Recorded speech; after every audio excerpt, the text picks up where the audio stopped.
Globo.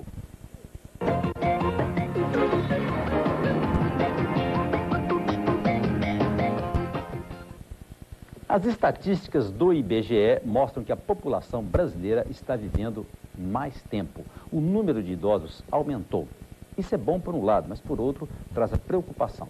A maior delas é com a falta de políticas para o atendimento ao idoso. Um seminário que começa hoje em Vitória discute o que precisa ser feito. A gente vai agora com a repórter Cristina Fagundes. Cristina. Ábidos, de acordo com o censo 2000 do IBGE, existem no Espírito Santo 250 mil idosos, pessoas acima de 60 anos. A gente vai conversar agora com a presidente do Conselho Estadual de Defesa dos Direitos da Pessoa Idosa. O Estado está preparado para oferecer uma boa qualidade de vida a toda essa população idosa? Bom dia. Ainda, infelizmente, o Estado não está preparado. Existe já leis e projetos nesse sentido, mas ainda há muito está a desejar, porque a população do Estado do Espírito Santo acompanha o perfil demográfico do Brasil. Está envelhecendo muito rápido. No entanto, a política ela tem que ser uma política integral, atender o idoso em todos os sentidos, na saúde, na assistência social. Por isso, a gente, enquanto Conselho Estadual, exige a aplicabilidade das políticas. Nesse sentido, devemos estar atentos, porque o idoso ele necessita de um tratamento muito especial e requer mais cuidado e custo para toda a sua vida. É preciso que, de fato, emplaque a política para atender a sua qualidade de vida, porque se isso não acontece, estamos muito preocupados que a população ela cresce muito rápido. Se hoje nós temos, no censo do IBGE 2000, 250 mil idosos, o crescimento, o que vai acontecer?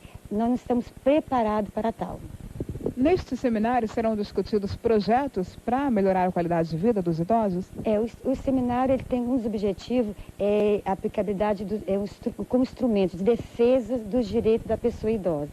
Na verdade, a lei ela existe para defender os direitos. Então, o seminário é para discutir a aplicabilidade desses direitos enquanto defesa e direito. Porque a Constituição Federal, no seu artigo 230, ela foi muito feliz quando ela coloca a dignidade em defesa do idoso. E a partir daí foi criada já a lei estadual, já existe já também a política nacional, que foi criada em 1996, e também em dezembro, em Brasília, criou o Estatuto do Idoso, que muita gente não sabe ainda, que é para garantir a sua dignidade. Ok, muito obrigada. O seminário vai acontecer hoje e amanhã no auditório do Ministério Público Estadual, na Enseada do Suá. Voltamos ao estúdio. Em madrugada de tumulto em Cachoeiro.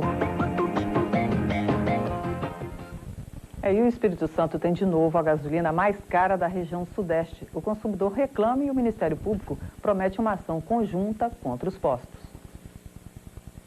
No dia 28 de agosto, o litro da gasolina custava R$ 1,56.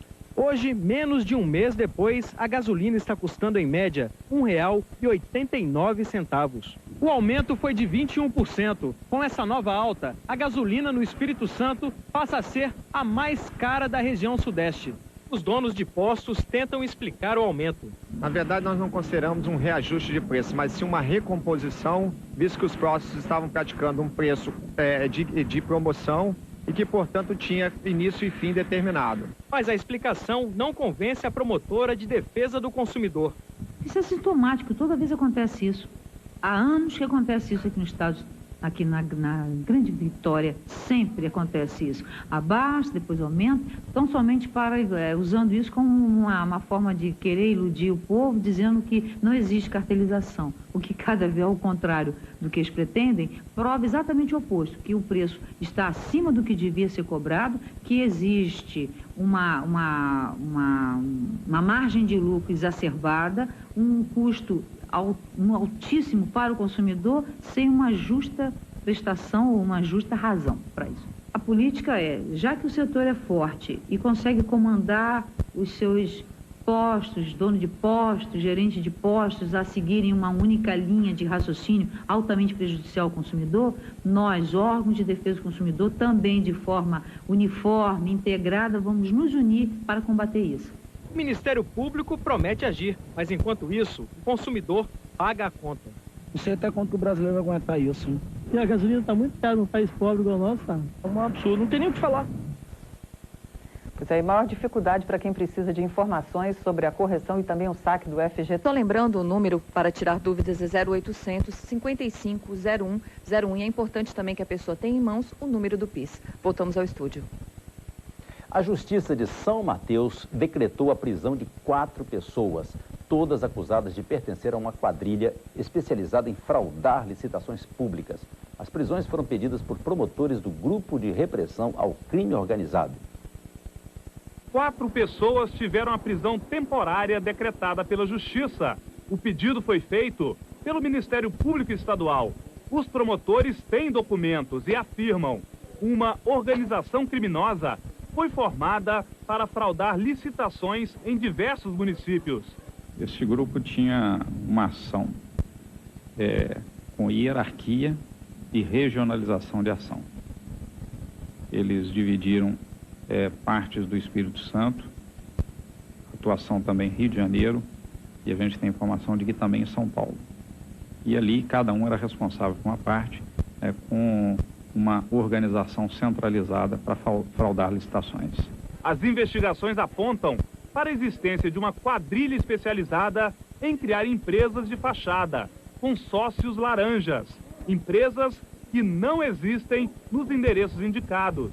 Foram feitas licitações com cartas marcadas, segundo os promotores. Entre os documentos investigados, existem cheques de uma prefeitura.